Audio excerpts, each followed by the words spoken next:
Wow, wow, wow. Welcome today, ladies and gents, to a video that is somewhat shocking in terms of what has been revealed by this lawsuit from the district attorneys of Louisiana and Missouri. And it's not shocking to most of us who have known about the censorship of freedom of speech over the last 2 to 3 years now. But it is shocking in terms of the depth of this and the revelations that we have now got in the last couple of weeks. And just to be clear, this is not a COVID video or anything like that. We're not even going to be touching upon this. This is a big picture, regardless of which political side you sit on, whether you have had any injections or no injections. This is nothing to do with any of that. This is all to do with freedom of speech, or in the USA, the First Amendment. And by the way, there's a reason that the USA has a constitution. There's a reason that we have laws in each country. In the USA, the First Amendment is there for this very reason, to allow all public debate and discussion, to stop things like this from happening. So what am I talking about today then? Well, I'm talking about the bombshell, and we're going to go through all of the data and the report in a moment, that social media companies have been working with government agencies in order to control the information and suppress information. Now, you remember this was a conspiracy theory, a tin hat, everyone used to say, and the sort of vile comments and attacks that we've seen over the last 2 or 3 years on people that were very open, very forward-thinking, logical, rational, and just, there was no malice behind it, just wanted to discuss these things and look at all sides of the evidence and just have an open discussion. And of course, what we've seen is very heavy censorship. And I've always thought it, many of you always thought, that there was definitely something going on, and it was being deliberately suppressed in order to only fit one agenda in anything that came up, big or small. So let's look at the evidence today then. Now, first and foremost, this is the Constitution of the United States. The First Amendment states, Congress shall make no law respecting an establishment of religion, or prohibiting the free exercise thereof, or abridging the freedom of speech, or of the press, or the right of the people peacefully to assemble and to petition the government for a redress of grievances. And I think we can all agree that this has not been happening in the last 2.5 years. But let's start with the first article then. Biden's Homeland Security colludes with Facebook to target disinformation and control online discourse on topics including COVID and the US withdrawal from Afghanistan, a bombshell new report claims. Facebook created a special portal for the DHS, which is the Department of Homeland Security, to report content directly. And we all remember earlier this year, the Biden administration created a very controversial disinformation governance board, which was very quickly disbanded because there was a furious backlash. But actually what's happened is that they've quietly maintained an intense interest in policing speech it deems false or dangerous. And this is where it all started, with this lawsuit which revealed all of these documents, which we're going to talk about in a moment. But we all knew that there was something going on after this interview between Joe Rogan and Mark Zuckerberg, where he talked about the FBI approaching him to suppress information. Now, this was a tweet by Congressman Dan Bishop. DHS and social media companies work together to silence free speech. The blatant censorship will not be tolerated. I am drafting legislation to impose harsh criminal penalties on government officials who violate America's First Amendment rights. And ladies and gents, I would love to get your comments below on this video. I will be reading a lot of the comments, because I don't know about you, but it feels as though the tide is just changing right now. In the USA, I'm talking in particular. A lot of the other countries, it's not quite there yet, I don't feel. But it just feels as though there's something in the air. There's some sort of change coming in the USA. And of course, quite ironic that this is election day today as well in the USA, the midterms. What do you think is going to happen? I personally think it's probably going to be a red wave. Again, I'm not a political person. I don't sit on any side, but I'd be interested to know your thoughts on that. But if it is a red wave, do you feel as though a lot of these congressmen and women are going to be coming in and actually holding the people to account that are responsible for a lot of the things that have happened over the last couple of years? Again, I don't really think it matters which side of the fence that you sit on with this. I know people on both sides who are very upset and very angry at the moment. Now, this is the organization that broke the story. It's called The Intercept, and you can find the original story here. The Department of Homeland Security is quietly broadening its efforts to curb speech it considers dangerous, an investigation by The Intercept has found. Years of internal DHS memos, emails, and documents obtained via leaks and an ongoing lawsuit, as well as public documents, illustrate an expansive effort by the agency to influence tech platforms. Behind closed doors and through pressure on private platforms, the US government has used its power to try to shape online discourse. Of course, we know this is illegal and cannot be done. Key takeaways then, we just mentioned this, even though it closed the program, these documents reveal the underlying work is still ongoing.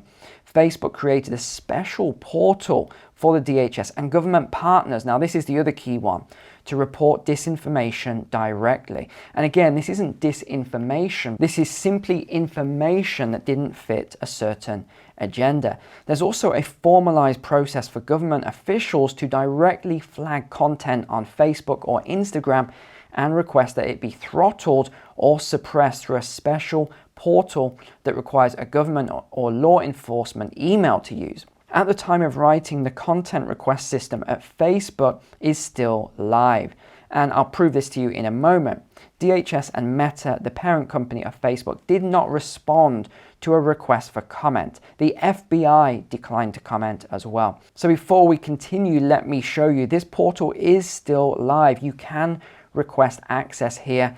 This is the presentation on it as well. You can go through and read this.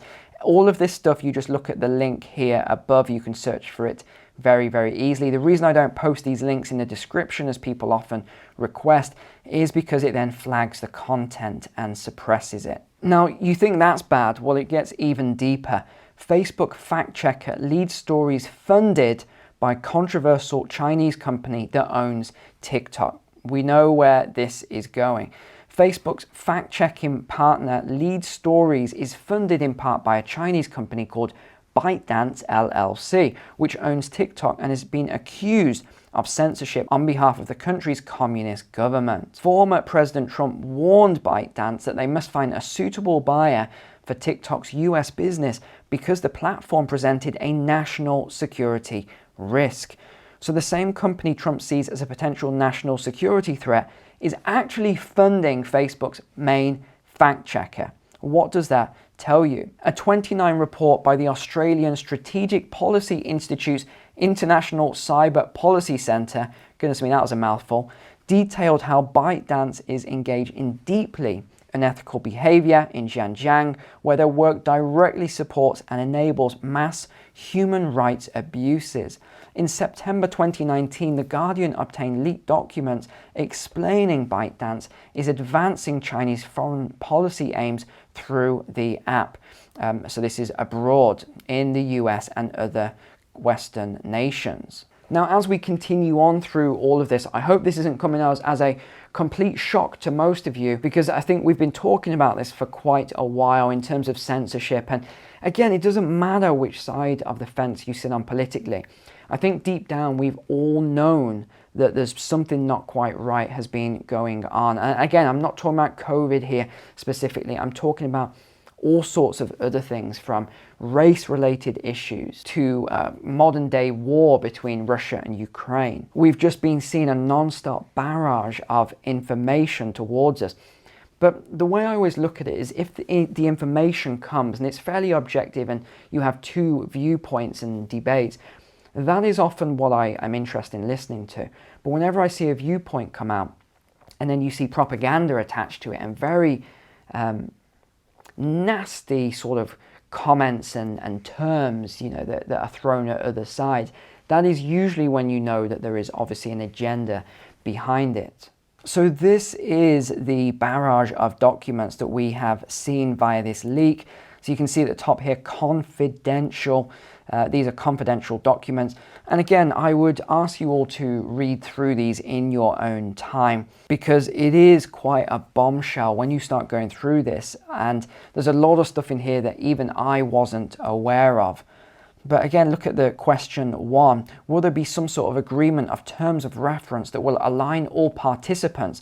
So these are reporters, government entities and companies on objectives and usage of the portal. Straight away, we know this is in direct opposition to the Constitution to try and deliberately suppress information.